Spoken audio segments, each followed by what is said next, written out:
This is Agha Shahryar Khan. आज हम बात करेंगे recently held deal between Israel and Gaza. इस डील के क्या सैलिएंट फीचर्स हैं, इसका एनालिसिस क्या होगा and what are the prospect of the success of this deal. सबसे पहले आपको ये मालूम होना चाहिए कि ये कॉन्फ्लिक्ट को 460 डेज से भी ज़्यादा हो चुके हैं।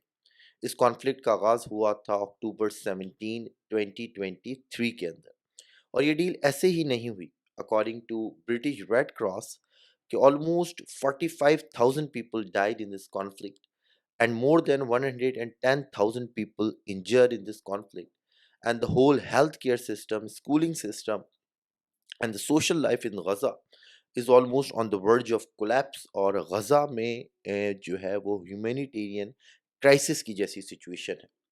इसके बाद से ये डील जो है वो हमने देखा कि ये कंक्लूड हुई between Gaza and the United States, जो कि इसका नेगोशिएटर में एक इम्पॉर्टेंट पार्ट प्ले किया, but between Gaza and Israel.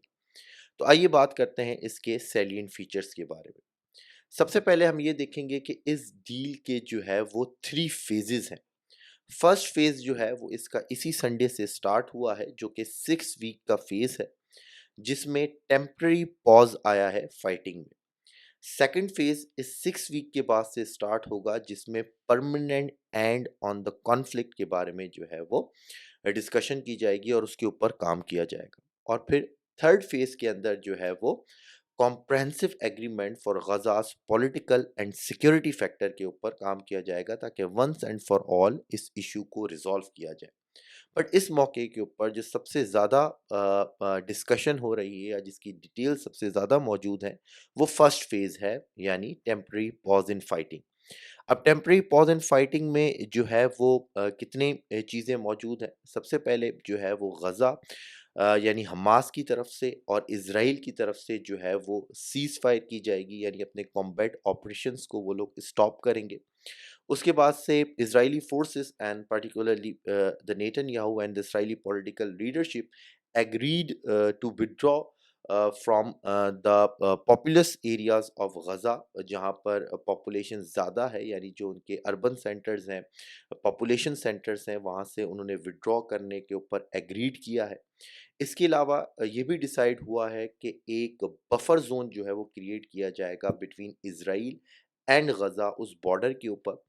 उस बफर ज़ोन की जो है वो डिटेल्स अभी मौजूद नहीं है कि उसका एरिया कितना होगा, कितनी लेंथ होगी, उसको किस तरह सिक्योर किया जाएगा, अभी उसकी डिटेल मौजूद नहीं है।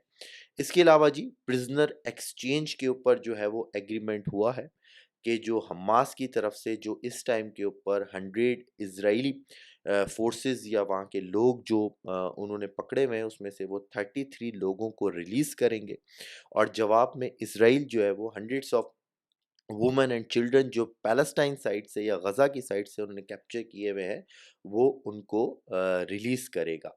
इसके अलावा एक और फैक्टर के ऊपर एग्रीड हुआ है कि इज़राइल अलाउ करेगा टू इंक्रीज़ ह्यूमैनिटेरियन एड इन गज़ा। अब वो कितनी ह्यूमैनिटेरियन एड होगी, कहाँ से आएगी, अभी उसकी डिटेल्स मौजूद नहीं है। तो ये कुछ पॉइंट्स थे कि सीज़ फायर होगी ऑपरेशंस की, प्रिजनर स्वैप एग्रीमेंट होगा, बफर ज़ोन क्रिएट किया जाएगा, और साथ-साथ ह्यूमैनिटेरियन एड को भी इजाज़त देंगे, ताकि वहाँ पर जो ह्यूमैनिटेरियन कैटास्ट्रॉफ़ी है या गज़ा के लोगों की जो सफ़रिंग है, उनको मिटिगेट किया जा सके।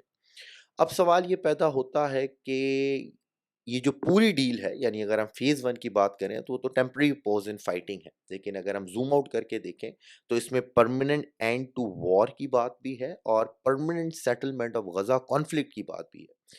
तो क्या चांसेस हैं इसकी सक्सेस होने के? तो ज़रा थोड़ा-सा इसके ऊपर एनालिसिस कर लेते हैं। आपको कुछ फैक्टर्स ज़हन में रखने चाहिए व्हाइल डिस्कसिंग दिस डील। सबसे पहला फैक्टर जो है वो है नेतन्याहू की कोलिशन गवर्नमेंट। अगर हम नेतन्याहू की गवर्नमेंट को देखें तो उसमें काफ़ी उनके वो पार्टनर्स भी शामिल हैं, चाहे वो कैबिनेट में हो या सेनेट में हो, जो कि हार्डकोर राइट विंग हैं। तो उनका बहुत प्रेशर है नेतन्याहू की गवर्नमेंट के ऊपर, और वो जो right wing, extreme right wing के लोग हैं, वो कभी नहीं चाहते a permanent end to this conflict.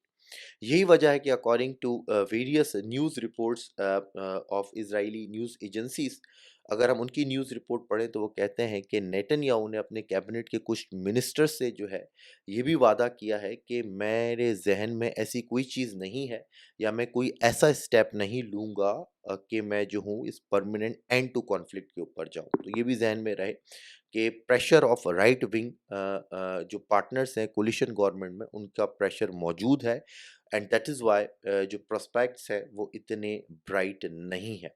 Second factor जो आपको यहाँ पर ज़हन में रखना चाहिए वो है हमास लीडरशिप या फिर ये कहना चाहिए कि internal conflict of Hamas leadership political conflict, क्योंकि हमास की फर्स्ट टायर और सेकंड टायर की लीडरशिप को तो इसराइल ने जो है वो न्यूट्रलाइज कर दिया था। अब जो इनकी पूरी लीडरशिप है या इनकी जो सोल्जर्स हैं वो न्यूली रिक्रूटेड हैं जो कि इतने एक्सपीरियंस नहीं है या फिर ये कहना चाहिए कि उनका फर्स्ट टाइम है निगोसिएशन में। तो उनकी तरफ से जो है वो यानी उनका टेस्ट है कि वो इस नेगोशिएशंस को किस तरीके से लेके चलते हैं, अपने सोल्जर्स को किस तरीके से एग्री करते हैं to sit with Israel and to end this conflict.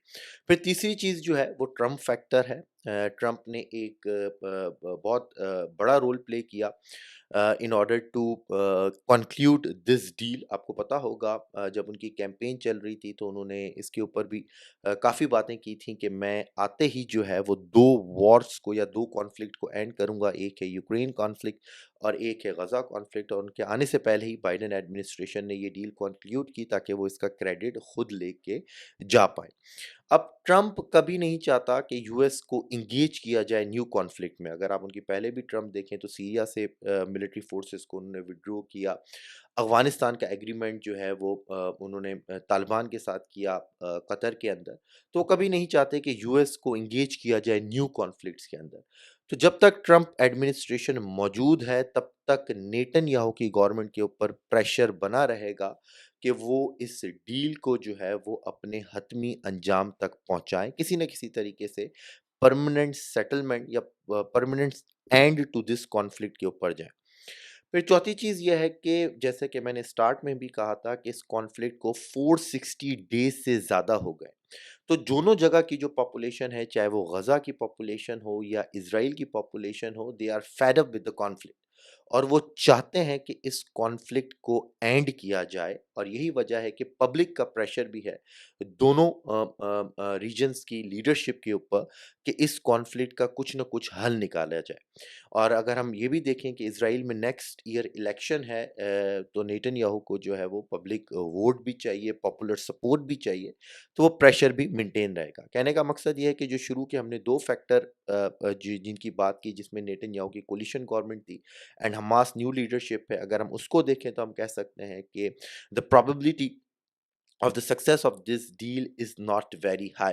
But अगर हम नीचे के 2 फैक्टर्स की बात करें जिसमें ट्रम्प फैक्टर है और पब्लिक मोरल है या पब्लिक की जो सेंटिमेंट्स है उनकी बात करें तो हमें ये लगता है कि जो है वो सक्सेस पॉसिबल हो सकती है as far as the permanent end to this conflict is concern.